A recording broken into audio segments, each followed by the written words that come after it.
All right, so as promised, we finally got to our two graphing examples. Lucky. And when graphing these, especially with the lines, I will not be giving you a coordinate grid to graph on. So the first step is I want you to draw the X and Y axis. I had to change pens because I grabbed the one that doesn't work. So, drawing the X and Y axis.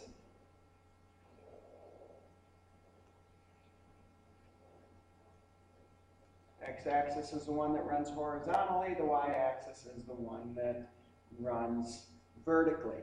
Now, of course, hopefully you already knew that. So, I want you to, when graphing these, label all intercepts. A lot of these lines, not all, but a lot of these lines will have not only a y-intercept, but also an x-intercept. So I want you to label both of those. Now, the first equation is given in slope-intercept form, y equals mx plus b, where the y-intercept is that b. It's that constant out here. So we're going to graph that first. So this line will cross the y-axis at the point 0, 1. So I'll put that there. And it really doesn't matter what your scale is, which is why I have you label it. So that is the point 0, 1. Now, we also know the slope of this line. It's 2, which means that this line rises as we go to the right because it's a positive slope, and it rises 2 for every 1 that we go over. 2 over 1. So I'm going to go up 2 and over 1. In case you're curious, which I'm sure you are, going over 1 gets us to an x-coordinate of 1. Going up 2 from this y-intercept gets us to a y-coordinate of 3. Now, do you have to label that? No, but I just wanted to make that point so you know where that second point is, graphing a line in slope-intercept form. Now, the other part of this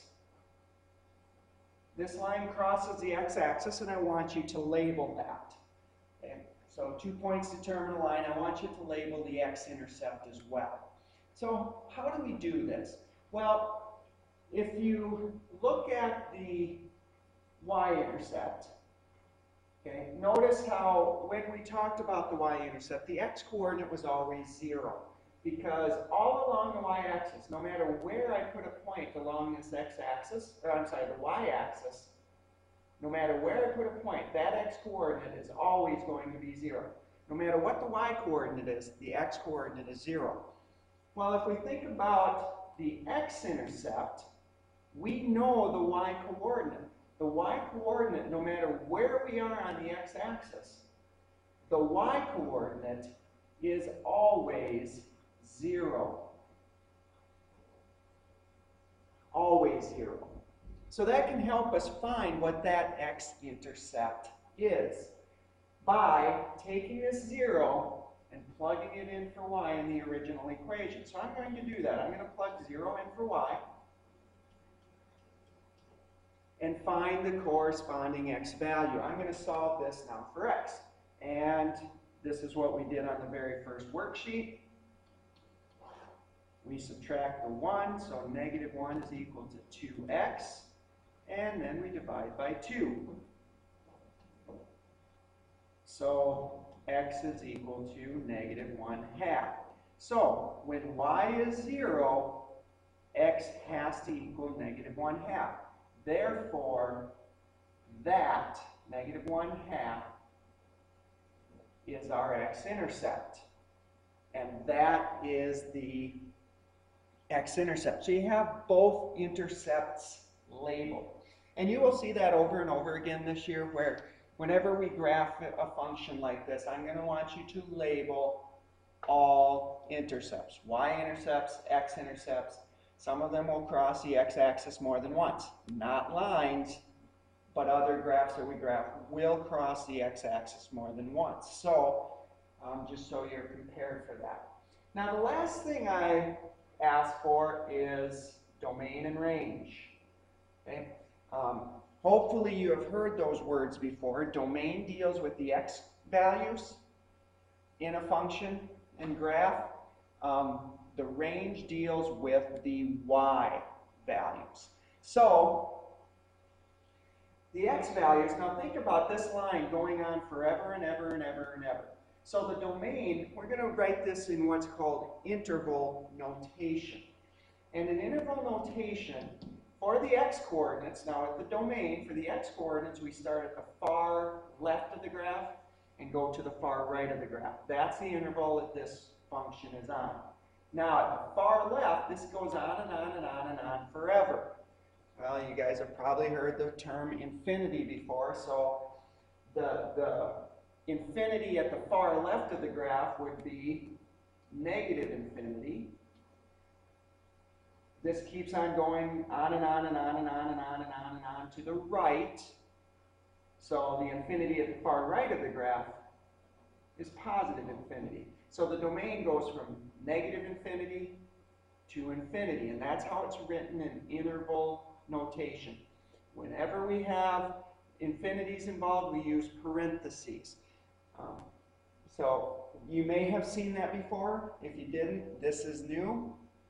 That's okay. If you have questions on it, I will answer those in class. Now, the range deals with the y values, and y goes vertically. So we're looking at bottom to top. Well, if this line goes on forever and ever and ever, all the way down to the bottom, the smallest y value is negative infinity. All the way up to the top, positive infinity. So that's the interval notation for the range. For lines, doesn't always happen this way, but that is the general, that will generally happen, that the domain and range will be negative infinity to infinity. Horizontal lines and vertical lines would be a different story, but we'll address that when we get there. The second graph, first of all, if you're more comfortable in graphing out of slope-intercept form, let's get this into slope-intercept form first. So what we're going to do is get the y by itself by first moving the x term by subtracting 4x. They cancel, so we're left with negative 7y.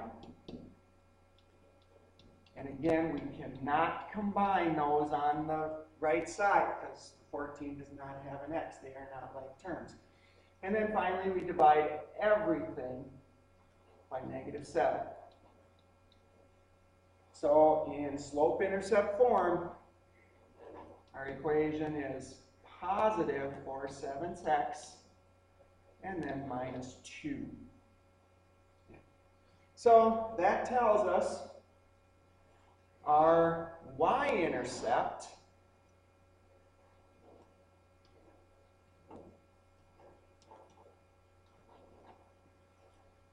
and label the x and the y-axis. Our y-intercept this time is negative 2.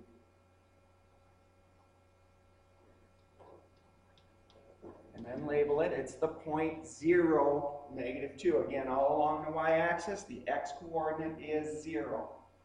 So we label that point. And then we're going to go up 4 and 7 to the right. Now, you don't have to label that point, but if we did 4 up from negative 2, this would then have a y-coordinate of positive 2. 4 up from negative 2 is 2. Okay? 7 to the right of 0 is 7. So that gives us the x-coordinate. So our line looks like this. If you wanted to fill in the domain and range right now, you absolutely could. The domain, once again, far left is negative infinity. Far right is positive infinity. range, far bottom, remember this is going to go on forever. So far bottom is negative infinity. Far top, bottom to top, far top would be positive infinity on the range. Okay? The only thing left to do, again, I want you to label all intercepts. So we want to find that x-intercept right there. We do know one of the coordinates there. We know that the y-coordinate is 0, because all along the x-axis, the y-coordinate is 0.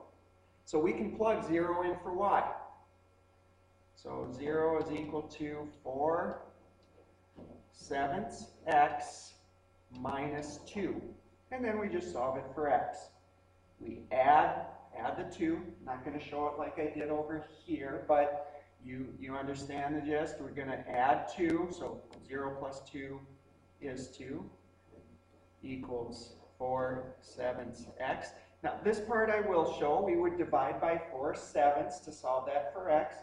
Well, again, dividing by a fraction is the same thing as multiplying by its reciprocal. So dividing by 4/7 is the same thing as multiplying by 7/4. So when we do that, we're left with x is equal to 7/4 times 2. Well, if we multiply the 2 to the 7, we have 14/4. And we can reduce that because 2 goes into both of those.